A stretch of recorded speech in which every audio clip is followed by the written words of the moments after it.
Et puis la littérature fantastique revient à la mode. Notre grand format vous amène à la rencontre d'Isabelle Horry, écrivain spécialiste de ce domaine littéraire. C'est un genre littéraire devenu populaire grâce aux œuvres de Stephen King. Le fantastique revient à la mode ces dernières années, notamment avec la littérature pour jeunes adultes. Certains auteurs régionaux se sont engouffrés dans le créneau. C'est le cas de la Messine Isabelle Horry, l'auteur d'une trilogie intitulée Le monde des morts. Nous l'avons rencontrée en plein travail. C'est notre grand format. L'écriture a toujours été sa passion. Adolescente déjà, Isabelle Horry écrivait des poèmes. En 2012, une maison d'édition lance un appel à texte. Isabelle se jette sur son clavier. Elle rédige une nouvelle sur l'un de ses thèmes de prédilection, les vampires. Le premier tome de sa trilogie était né. Les morts continuent inlassablement de gratter à notre porte. Ce bruit incessant accompagné de gémissements me rend dingue, nous rend dingue. Une envie de hurler se fait constante. Il faut un sacré self-control pour ne pas virer barjot. Ça traite de la mort, des morts qui reviennent sur Terre, qui vont hanter les vivants.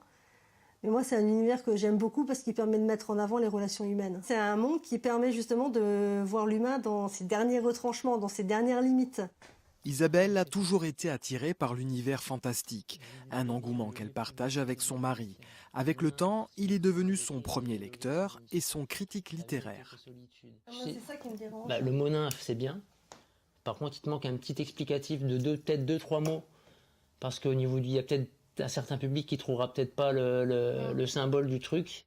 Dans la bibliothèque et dans l'impressionnante vidéothèque d'Isabelle, quasiment que des œuvres fantastiques. Elle possède près de 3000 films, d'où elle tire son inspiration. Ah, mon film culte, c'est Halloween de John Carpenter. J'aime beaucoup en faire ce genre de vieux film parce que la peur passe par l'ambiance. Pas par les effets spéciaux, pas par le sang, etc. C'est vraiment l'ambiance. C'est ça ce qui me prend aux tripes et effectivement, c'est ce que j'essaye en tout cas. J'ai l'ambition d'arriver à réussir dans mes livres. J'ai envie de retranscrire une ambiance qui va prendre le lecteur aux tripes sans forcément lui en mettre plein la vue avec des descriptions à outrance, avec du sang partout. Je veux vraiment qu'il se sente dans une ambiance étouffante.